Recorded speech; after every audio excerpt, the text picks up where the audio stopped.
First of all, thanks for having me. I'm really honored and excited to be here physically in Denmark and talk a bit about my research on transnational populism. I have to admit that I have a little cold, so I got tested on COVID. It's negative, but just in case, yeah, I hope that my voice survives the next 50 minutes. So in my presentation, I will take the case and discourse of Greta Thunberg to reflect on the more general difficulties and potentialities of constructing a transnational populist discourse, because as it was indicated by Panos today and also in the literature by Benjamin Moffat and Benjamin de Clen, when it comes to transnational populism, there's some sort of a double lacuna because it lacks both suitable case studies as well as thorough theoretical reflection. And I think the case of Greta Thunberg is great to tackle both. So to get started, yeah, I will briefly run through the conceptualization. So my research is situated within the discursive paradigm. So therein, populism is mainly perceived as a discourse in which the people claims to be the true democratic sovereign and is thereby put in an antagonistic relationship to the elites. So we have two minimal criteria of populism: first, people centrism, and second, anti-elitism. And it's quite important that neither the people nor the elites are an a priori given group, but they are always the result of a performative act. And building up on this, the concept of transnational populism really builds up on the main elements of the discursive approach and specifies them to also explain transnational populist phenomena. And thereby it really hinges on the construction of people. So we already discussed it today a bit. So as Moffat indicates in his quote, the people must go beyond the borders of the nation state. So it hinges on the construction of the people. For the elites, the conceptualization is much more flexible. So it can either be a national or a transnational actor. Yeah, so we have this straightforward definition of transnational populism, which is a dichotomic discourse in which the transnational people are juxtaposed to the elite, primarily along the lines of a down-up antagonism. Yeah, and before I go into the midst of Thunberg's discourse, I shortly reflect on some of the obstacles of transnational populism, because so far we only see a few really real cases of transnational populism. And in the literature, there are a few reasons on the discursive level named why populism remains mainly rooted in the nation state. For example, it is highlighted that democratic representation, so the channels for democratic representation, are mainly within the national boundaries, and also that the concept of popular sovereignty is mostly embedded in the national context, so that also all the political imaginaries are primarily at the nation state level. So yeah, to bring everything together from a discursive perspective, there are more cases of national populism because the discursive construction of the people is deeply ingrained and sedimented within the nation state.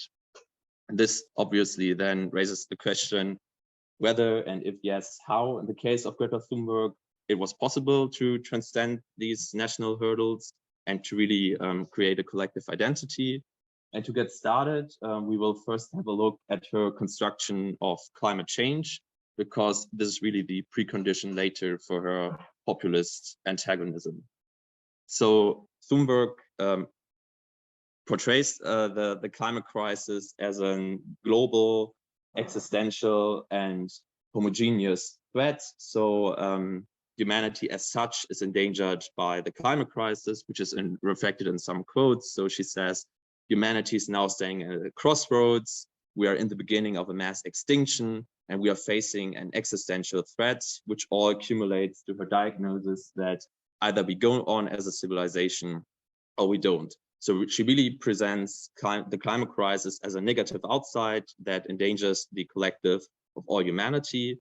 And really importantly, although this might sound tautological, it's still a discursive construction, because also the climate crisis could be projected differently. For example, one could emphasize the aspects of heterogeneity more strongly, by saying that different people at different places are impacted differently by the climate crisis, but she really puts emphasis on this collective threat. So yeah, and this is, as we will see now, really the starting point for her transnational or even global populist antagonism. Yeah, to get started, we first have a look at the first minimal criteria.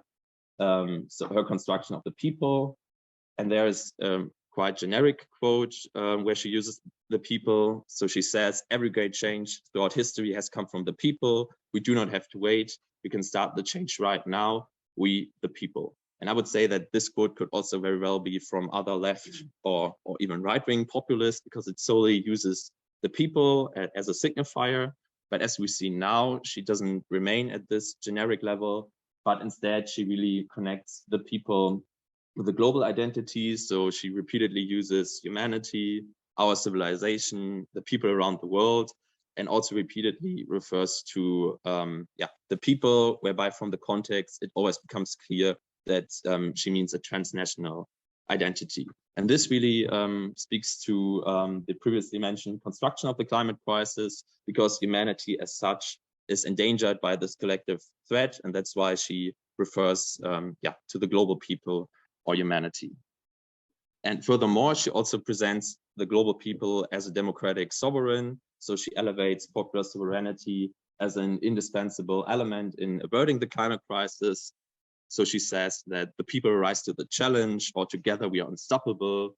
Nothing is impossible if enough people stand united, and really situates the hope within the people. So the people becomes a democratic sovereign, and popular sovereignty is really the indispensable engine for averting the climate crisis. So bring it together, she really presents the people as a global collective entity, which is necessary to avert the lethal consequences of the climate crisis.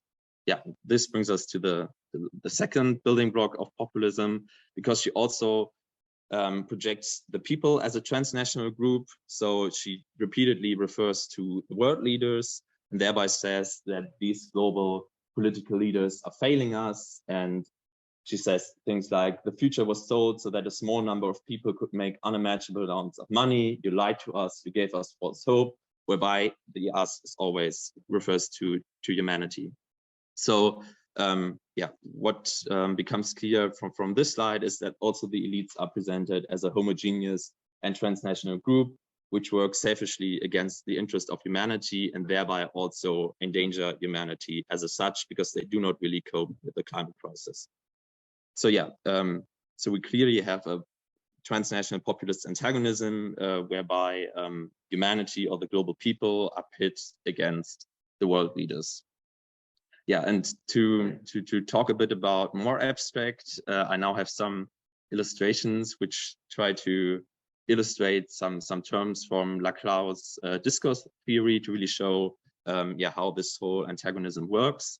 So we start with the logic of difference. So we have a lot of different demands within the discourse, and in order to make out of this logic of difference a chain of equivalence or logic of equivalence, there are two things needed. First, an empty signifier under whose name or demand all the other demands link together. And second, we also need a radical outside. And normally in the case of populism, this empty signifier is the people. And in the case of Greta Thunberg, it becomes humanity. And normally we have as an antagonist to the people in populism solely the elites. But in the case of Greta Thunberg, we have both. We have the world leaders, which take up the usual role of the antagonist, but we also have the climate crisis, which becomes some sort of a constructed antagonist entity. So yeah, we have the logic of equivalence, the radical outside, and we end up with this antagonism between the global people and the world leaders. So bring this together, I have tried to isolate three discursive factors that enabled her transnational populist antagonism. First, the common thread of climate change, and I talked already a lot about it, so I will try to be brief. So she presents climate change as this unifying, transgressive, discursive outside for humanity. So humanity, the different demands link up together because what is shared is the collective threat of climate change. And in somehow similar way, we also have the transnational elites. And this is quite interesting because in the normal conceptualization, the elites can also be presented as a national group. But in the case of Greta Thunberg, it was quite helpful that it was a transnational group because it really eased the linkage of the different demands, because it also facilitated to identify with this common outside. So as a second element, we really have the transnational global elites as antagonists to the two people. And thirdly, something I didn't really touch upon yet, which is also something Ernesto Laclau elaborates on in On Populist Reason. It's the broader the chain of equivalence gets, the more empty the empty signifier has to become. And this is clearly the case in Thunberg's discourse, because her concept of humanity is really exempted from ideological or ethical or national imprints. So it's maybe what Panos has explained as a post-national empty signifier. And also her whole discourse is quite apolitical and quite vague, because her only demand is really to avert the climate crisis, but it's not linked to any ideological element, which then facilitates to identify with it. So yeah, here we have the three elements that I try to isolate. So first, the emptiness of the demands. Second, the transnational antagonist. And third, the transnational collective threat. Yeah, and as a last point, but I will just briefly mention it because I really haven't thought it through. But another conclusion that can be drawn from the discourse of Greta Thunberg is that also humanity as such can become a political subject and also an empty signifier, because usually in the debate, humanity is seen as an apolitical and depoliticized concept, which is mainly used by liberals.